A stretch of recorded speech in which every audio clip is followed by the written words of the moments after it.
The Weatherbes were a well-off, nice family, loved by the community. Sharon Weatherbe lived in their estate with her father and her uncle Stuart. She happened to be friends with the members of Mystery Inc. and had invited them for a weekend of swimming, tennis, riding, and Shaggy's favorite, eating. What appeared to be a lovely weekend getaway turned into a case file because, you see, the Weatherbes lived by another estate, the estate of the Kingston family. This estate has been abandoned for generations, anchored by a mansion and a private family mausoleum. They had been left to decay after the death of Elias Kingston. But was Elias Kingston truly dead? Or did something remain there on that old estate? Something that would come face to face with the members of Mystery Inc. and the Weatherbe family. This is the Scooby-Doo Files, and this is the case of Elias Kingston, a case involving extortion by a ghost, which we would like to note. We aren't really sure what a ghost would do with money. Perhaps he collected pinball machines, or liked to bet on horses.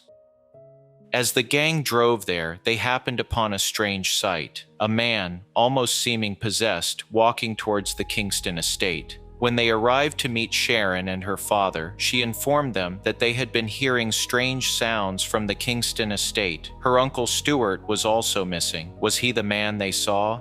The group went to investigate, hoping to find Stuart Weatherbe. They did find him, but he was older, looked to have aged decades. Old Uncle Stuart told his story. Led by the call of an unknown voice, he was soon confronted with its owner, the ghost of Elias Kingston. He cursed Stuart with age. His warning, if the Weatherbe fortune was not brought to him by morning, he would make everyone old. Picture a clock in a room, capturing the movement of time.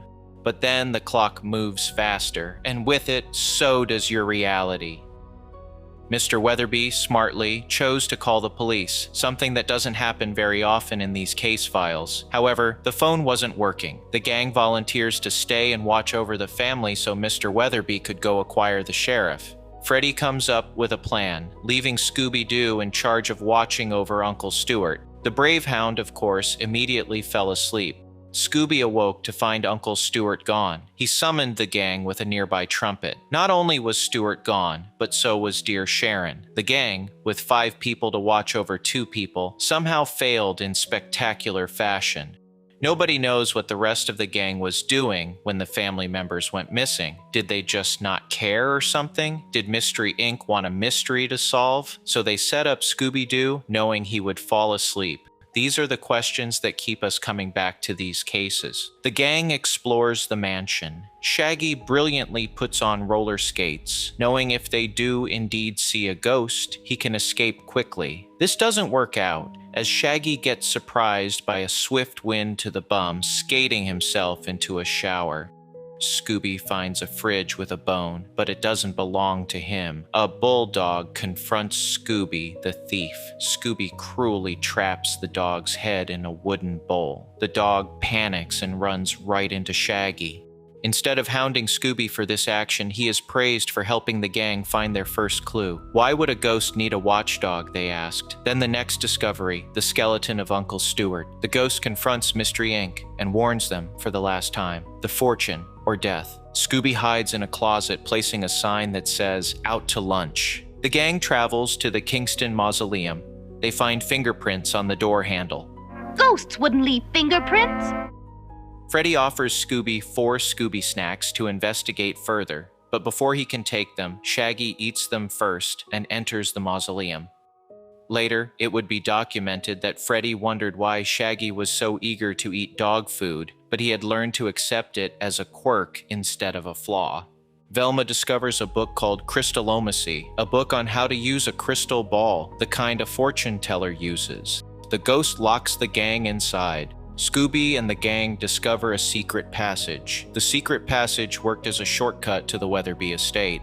Back in the Mystery Machine, the gang visits a swami shop. They enter to find no one, and Freddy, not considerate of private property, says they should look around. An older woman comes into the shop. Scooby, dressed as a swami, sits at the crystal ball. Shaggy uses his voice from behind a curtain to make the woman believe Scooby is indeed the swami. We aren't sure why this woman didn't realize Scooby was a dog. Shaggy promises the woman a future with a tall, handsome man. She asks for her palm to be read. Scooby, taking this literally, pulls out red paint and paints her hand red. She leaves in anger. The table with the crystal ball begins floating in front of the gang. Inside the ball is the ghost of Elias Kingston. The table attacks them and crashes into Scooby. Underneath the table is a fan, which Freddy said was why the table could fly. Daphne discovers a makeup kit, while Shaggy discovers a camera. The camera was used to make the ghost appear in the crystal ball. The gang hatches a plan to trick Kingston. Scooby and Shaggy, with a chest, offer him the fortune, but it's a trick, as out comes a toy that shoots water. Kingston gives chase, and Shaggy uses a trick where he hides his shoes in a curtain to make the ghost punch a wall. Shaggy runs on a treadmill, and Freddy uses the camera and projector to create illusions. Elias sees multiples of himself in a giant Scooby-Doo. In a panic, Elias runs right into their trap as they drop a large net over Kingston. They reveal to the Weatherbes that the ghost was indeed Uncle Stewart, trying to trick the family into giving him their fortune. He not only made up the ghost, but the swami. His plan was to be believed as dead and live his life as the swami with his newfound riches. Mr. Weatherbe offers the gang food. Shaggy, much deserving of a hard-earned meal, finds the tray with a sign that says, "Scooby-Doo was here."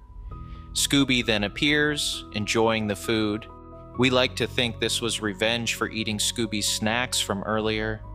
Experts would later say the biggest mistake Stuart Weatherbe made was not adjusting his plan when Mystery Inc. arrived. Why couldn't his plan wait until they were gone? Adding them to the mix made everything he worked for much more complicated. Perhaps it was arrogance. As for the Kingston estate, it's still there, and some nearby neighbors claim that, despite Stuart now being in jail, they sometimes still hear noises from the area, something calling out, "Kingston may be dead, but he is not forgotten." Sharon inherited her father's money and opened a chain of pinball arcades. Weatherbe Pinball is now a leader in the industry, making such iconic machines as Pop Luck, Hitch-a-Doo, and the Phantom Rogue. You can purchase them for home or commercial use on their website. This is the Scooby-Doo Files. If you like this video, please like, comment, and subscribe.